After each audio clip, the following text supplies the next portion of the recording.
Después de medio centenar de rondas de votación, los magistrados de la Corte Suprema de Justicia logran un acuerdo y proclaman nuevo presidente.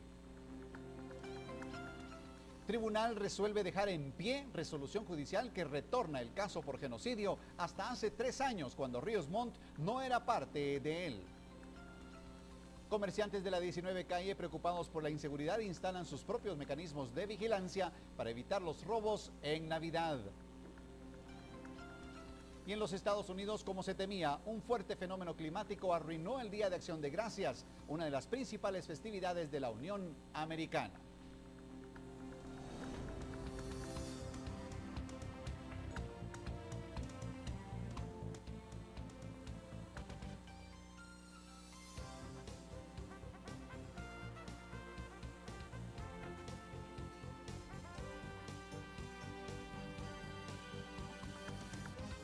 Esta es la emisión en directo de Noticiero Guatevisión.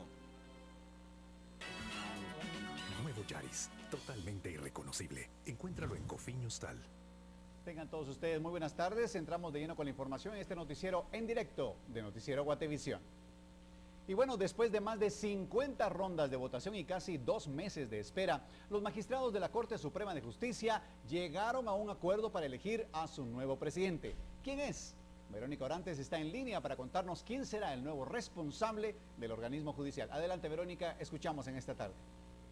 Así es, Emilio, los magistrados de la Corte Suprema de Justicia dieron a conocer que el presidente electo para el periodo 2013-2014 es el magistrado José Arturo Sierra González, quien obtuvo 11 votos a favor, siendo los magistrados Gustavo Mendizábal y Luis Pineda quienes se abstuvieron de votar. Durante la ronda de hoy, que llegan a la ronda 56, los magistrados eligen a Arturo Sierra. Sin embargo, durante la conferencia de prensa que se dio, en donde estaban los 13 magistrados de la Corte Suprema de Justicia, no se especificó qué fue lo que se llegó a consenso para que se lograra tener al nuevo presidente del organismo judicial. Recordemos que las votaciones iniciaron cuando el presidente Gabriel Medrano convocó el 2 de octubre para que los magistrados comenzaran con estas elecciones. Sin embargo, aún no se ha decidido de cuándo podría tomar José Sierra posesión. En este momento ellos continúan reunidos en pleno extraordinario, en donde se puede estar discutiendo para cuándo se podría tomar posesión. El magistrado José Arturo Sierra, en su experiencia profesional, fue catedrático de la Facultad de Ciencias Jurídicas Sociales de la Universidad de San Carlos durante 20 años. Así también fue vocal segundo y representante de profesor ante la Junta Directiva de la Facultad de Ciencias Jurídicas y Sociales, así como consejero específico de Rectoría de la Universidad de San Carlos de Guatemala. Y magistrado y presidente de la Corte de Constitucionalidad en el periodo de 1996 y 2001. Esto es un poco de la semblanza que se tiene de él. No sé si tienen alguna duda allá en el CES. Bueno, pues más que todo creo que quedaríamos pendientes de saber cuándo será el día en el que él tome posesión. Sin embargo, quisiéramos también aclarar, como usted nos decía fuera de cámaras, Verónica, nunca en la historia había tomado tanto tiempo que la Corte Suprema de Justicia, los integrantes se pusieran de acuerdo para elegir a alguien. ¿Qué tal algún comentario de esto a las personas que usted pudo tener cercanas ahí en este día que al fin se desata este nudo que traían en la Corte Suprema? Así es, Emilio, en los años anteriores no se había reportado una ronda 56. Al preguntarle, y es la primera vez en este caso en que la prensa tiene contacto con el presidente en funciones hasta hoy, que es el vocal primero, Eric Álvarez, él mencionaba que no había sido por ellos que habían llegado a la ronda 56, sino por la Corte de Constitucionalidad, que les había ordenado sesionar todos los días hasta llegar a un consenso, mientras que los otros magistrados habían estado reuniéndose solo miércoles en los años anteriores, como podemos mencionar el 2008 y 2010. Bueno, Verónica, vamos a quedar entonces al pendiente de información que usted nos estará enviando más adelante y sobre todo de cuándo tomará posesión el nuevo presidente de la Corte Suprema de Justicia. Vamos a pasar a algo más. Ayer se registraron incidentes en la frontera de Tecunumán, propiciados, según el ministro de Gobernación, por quienes se dedican al contrabando de gasolina. El resultado de los incidentes fue una radiopatrulla destruida. Lo que hubo ayer fue una protesta de gente que está vinculada al contrabando, y lo que hicieron fue, en medio de toda esta situación de alteración del orden público, destruyeron una patrulla de la Policía Nacional Civil, ¿verdad? Esos fueron los hechos. Estamos en los preparativos para poder empezar formalmente las operaciones de la Fuerza de Tarea Tecumumán, que va a operar desde Ocós hasta El Carmen. Toda esa área, tenemos el centro de operaciones en donde está el recinto aduanero de Tecumumán 2, y el puesto de mando completo está en Santa Ana, Berlín, en Coatepeque. Entonces ya es cuestión de 1 a 2 semanas como máximo, y entramos a operar en toda esta zona. Por otro lado, por la mañana, desconocidos atacaron en la puerta de su vivienda a un agente de las Fuerzas Especiales de la Policía. El hecho ocurrió en Boca del Monte. El problema ahí fue precisamente que llamaron al inspector de FEP, y él salió a la puerta y entonces fue atacado. Es el inspector Adonías Argueta Najarro, falleció producto de este ataque. Está ya el equipo de investigación en el área para poder determinar cuál fue qué fue lo que pudo haber pasado, ¿verdad? ¿En su vivienda? Sí, él estaba de descanso, a él lo llamaron, recibió una llamada, él salió a la calle y entonces fue cuando se produjo el ataque. Y el gobierno firmó un convenio que da paso a la implementación del programa de protección a periodistas. El compromiso fue firmado por el secretario de Comunicación Social de la Presidencia, el presidente, la vicepresidenta, el secretario de la Paz y la procuradora adjunta de los Derechos Humanos. El plan no fue especificado ni quién será el ente que lo coordinará. Dentro de los casos de Colombia, que empezaron a descender los homicidios en contra de los periodistas. Y el Movimiento Pro Justicia y el Centro para Defensa para la Constitución se manifestaron preocupados contra la integración de la Comisión de Postulación para el Tribunal Supremo Electoral por supuestos vínculos políticos. Benkei Chin nos dice más adelante. Benkei, escuchamos.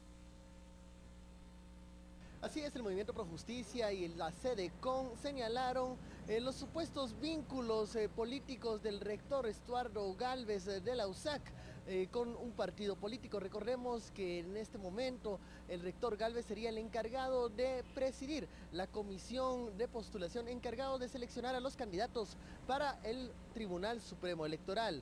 La preocupación principal radica en la participación del doctor Estuardo Gálvez, rector de la Universidad de San Carlos, como presidente de la comisión de postulación. La ley establece que quien sea el rector de la Universidad de San Carlos preside la comisión. No hubiese problema de no ser porque se sabe que el rector Gálvez, pues con todo el derecho que lo asiste, está en proceso de formar un partido político o ha estado en pláticas para esto. Entonces causa preocupación, causa inquietud, un eventual conflicto de interés que pudiera haber. La idea es que la comisión de postulación debe estar integrada por hombres íntegros, que por eso se dejó en la academia. Y la preocupación es este hecho de que el rector de la Universidad de San Carlos esté organizando un comité para un eventual partido político. Entonces eso preocupa un poco, porque si esto es cierto, entonces él debiera declinar su posición de presidente de la comisión. Ellos hicieron una interrogante únicamente, una inquietud que ellos tienen en relación al señor rector magnífico de la Universidad de San Carlos de Guatemala, el doctor Estuardo Gálvez. Pues yo creo que, yo sí diría ahí pues que es una interrogante que tendrá él que opinar a título personal. Nosotros a nivel de Facultad de Ciencias Jurídicas y Sociales de la Universidad de San Carlos de Guatemala, sí nos faculta la ley el suplente, y ese precisamente lo estaremos eligiendo la próxima semana para que en caso que yo no pueda asistir o yo no pueda estar precisamente en estas reuniones, lo pueda hacer el suplente precisamente para que nos represente a nivel de Universidad de San Carlos de Guatemala. La comisión estaría funcionando de lleno los primeros días de enero hasta que se aclaren estas dudas. Por una Guatemala en paz, Benkei Chin y Noé Medina. Gracias, Benkei. Y la Corte de Constitucionalidad realizó una vista pública ante una denuncia que presentó la Comisión Presidencial contra la Discriminación y Racismo. Suseli Contreras nos tiene los detalles al respecto. Adelante, Suseli, escuchamos aquí en el estudio. Así es, Emilio, queremos informarles que la comisionada manifestó que desde que fue arrestado el doctor William Stock fue tratado de negro muy fuerte y de otros estereotipos que se utilizaron al referirse a él durante el proceso judicial, lo cual quedó grabado en audios que conserva la familia. El doctor Stock es aproximadamente una persona de 2 metros de alto, es garífuna y al momento pues no se le dan. Lo que él ha manifestado y lo que la familia y lo que obra también en autos es que no se le dio el trato igual. A él se le violan sus derechos y se le trata de una forma desigual al decirse que es una persona de color negra, una persona que da miedo por su altura, y entonces esto enmarcado en el 202 bis del Código Procesal Penal, nosotros sí encontramos que hubieron actos racistas al momento al que a él se le hace el proceso penal por el delito que él fue privado de libertad. La madre de Stock manifestó que su hijo sufrió un asalto en su clínica y que estuvo en recuperación durante 3 meses. Después que denunció ante el Ministerio Público, fue allí donde inició la tortura. Lo arrestaron porque él, una mujer que trabajó con él, después de que lo mandó a asesinar para robarle, con ella y sus sicarios, entonces le dieron a mi hijo, le entró una bala de este lado y le salió de este lado. Solo porque Dios es muy grande, mi hijo vive. Él permanece bajo prisión. Una mujer que laboraba con él lo denunció por violencia sexual y psicológica. Fue sentenciado en octubre del 2012 a 9 años de prisión. Por una Guatemala en paz, Suseli Contreras y Juan Carlos Pérez. Hacemos una pausa comercial, pero regresamos con información de más de un centenar de comerciantes quienes, al ver tanta inseguridad, optan por contratar quien los cuide. Los detalles cuando volvamos.